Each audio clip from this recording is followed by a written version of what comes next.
So implied volatility is the volatility of the stock that is backed out of the Black-Scholes option pricing formula. So let me explain what that means. So we talked earlier about the six factors, right? The six variables that together determine the price of the option, and these are the six variables that go into the Black-Scholes formula. So you have the option price itself, and then you have this six variables. So together you have seven different variables that you have, including the option price in this formula.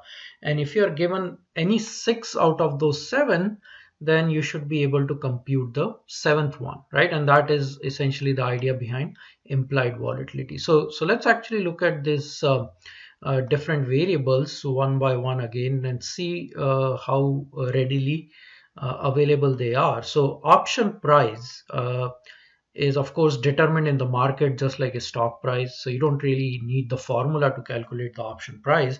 It is actually available in the market. Let me actually quickly show you a code for actual option. This is for Microsoft. This is as of April 9th.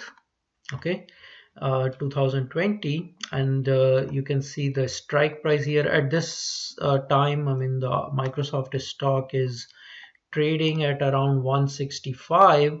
So if you look at, for example, 165 strike call option that is expiring on April 17th, so that's in another few days.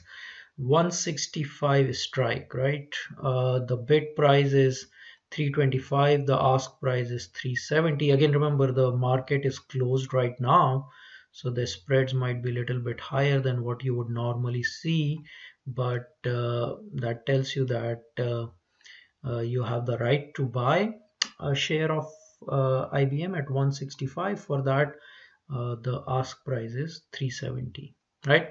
So anyways, these are the bid and ask prices for the Microsoft options, right? So these prices are available. So instead of using the formula to actually calculate this price, what you're doing is actually using the option price as one of the inputs, right? What else? So we have a stock price for Microsoft, for example, that is also readily available. So we can use that. Exercise price of the option. So we know what the exercise price is. What about volatility? Volatility is not directly observable. We don't see volatility directly quoted anywhere, right? You can estimate it using historical prices and things like that, but it is not readily available. So that is one variable that you don't see directly. Time to expiration, of course, you know how many days or months are remaining. What is the prevailing interest rate? You know that as well. What is the dividend payout for that particular stock? You know that as well, right? So out of these seven different variables that are in the Black-Scholes, six of those, including the option price, are readily observable. So what we can do is we can actually use the option pricing formula and input six of those readily available variables and use the formula to compute the volatility.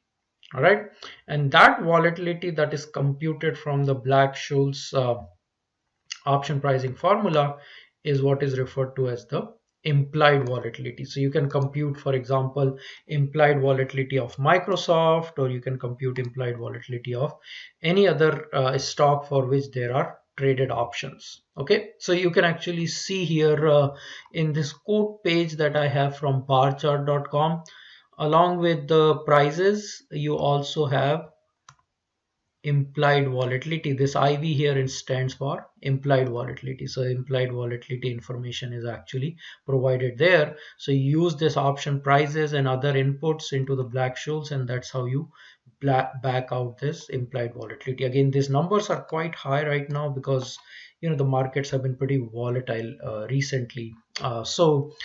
So that's the implied volatility idea, right? You can now, one thing about this implied volatility, why it is so important and why it gets so much attention is because this implied volatility is the projected volatility, meaning that it is forward looking. It is the volatility that the investors are expecting going forward. It is not based on past prices, but it is the forecasted or projected volatility in in future. And that's why it is important, because anytime in investments you have a metric that can give you a gauge of how things are likely to work out in future, obviously that is going to be valuable.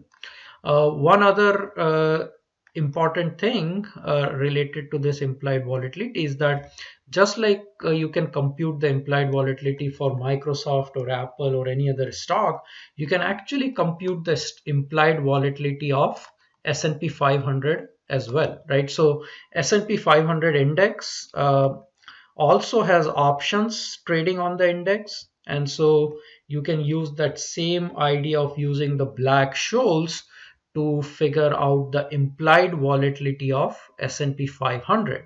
And that is important because S&P 500 index, as you know, it is our proxy for the market, for the US market. And so by computing the implied volatility for S&P 500, you're getting a gauge of what kind of volatility the investors are expecting in the market in near future. And there is an index which tracks this volatility of S&P 500, implied volatility of S&P 500. It's called VIX, VIX. So you can search for that on Yahoo Finance or at another finance website. So you can see here this CBOE volatility index, or VIX. This is the index representing the implied volatility of S&P 500. Let me show you the full chart of this VIX index. VIX index is extremely important. It is receives a lot of attention. I mean, if you read like Wall Street Journal or another popular news media, you will very frequently hear about implied volatility or this VIX index. The popular name for this VIX index is the fear indicator or fear gauge. It is considered as the best indicator of investor fear in the market, right? So in times of crisis, like you can see during the financial crisis of 2008, around bankruptcy of Lehman Brothers, there was a big spike in the VIX index. And more recently, I mean, if let me shorten this horizon here to say 3 months, right? So up until mid-February or so, VIX was at a relatively low level, right? So there wasn't a whole lot of volatility and investors were pretty calm.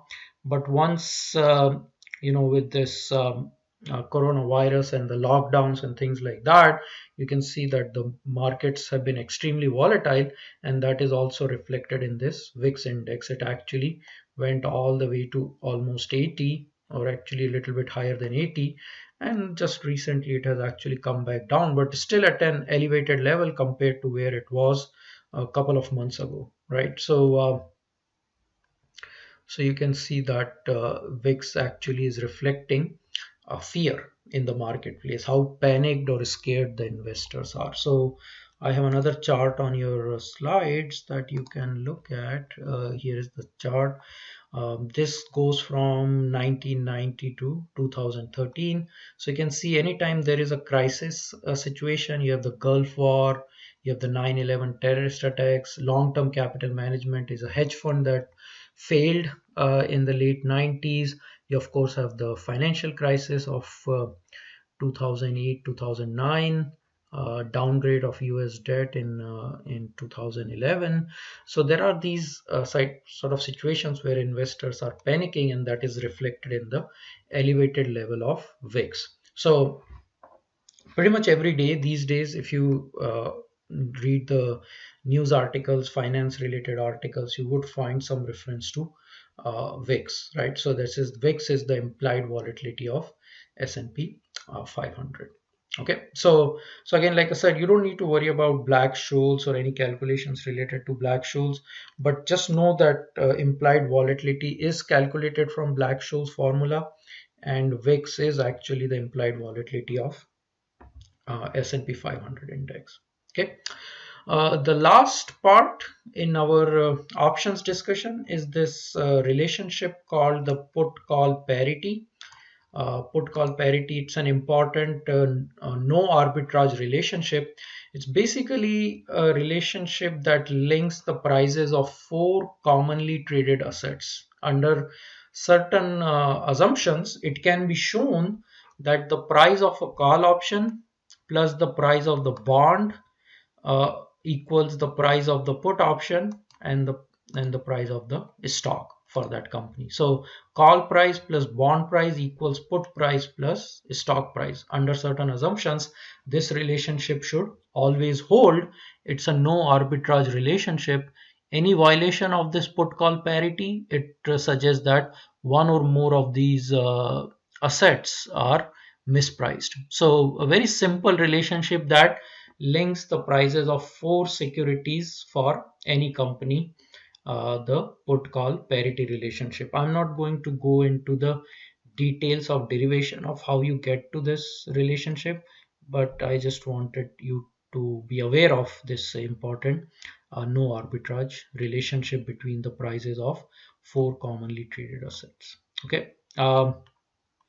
So that concludes our discussion on option pricing. Again, my goal was to just give you enough background information to lay the foundation for further learning about options, and especially for option pricing, I wanted to just keep it at a more intuitive level. Okay.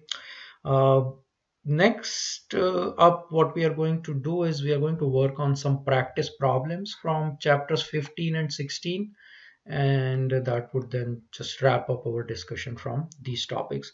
I do have a news article on VIX that I wanted to go over, so let me quickly show this here. Yeah, so this is an article that I've posted on Titanium as well. This is from the financial crisis time, or you can see the date here, October 24, 2008. Options fear gauge closes at record highs. So this is a time where, as we saw in that chart earlier, the VIX was at a very elevated level. And this article is talking about some of the things that we just discussed. The VIX, which is the Wall Street's favorite barometer of investor fear, settled at record high, indicating that investors remain fearful. The VIX measures projected stock market volatility conveyed by S&P 500 option prices, right? And then saying we are at crazy high levels of VIX. There is so much anxiety surrounding the market because of worldwide weak economic conditions, right? So kind of similar type of environment right now, although VIX is not at such an elevated level at this time as it was in October of 2008. So you can read through the rest of this article on your own time. Okay, so like I said, next time we will work on some practice problems from options.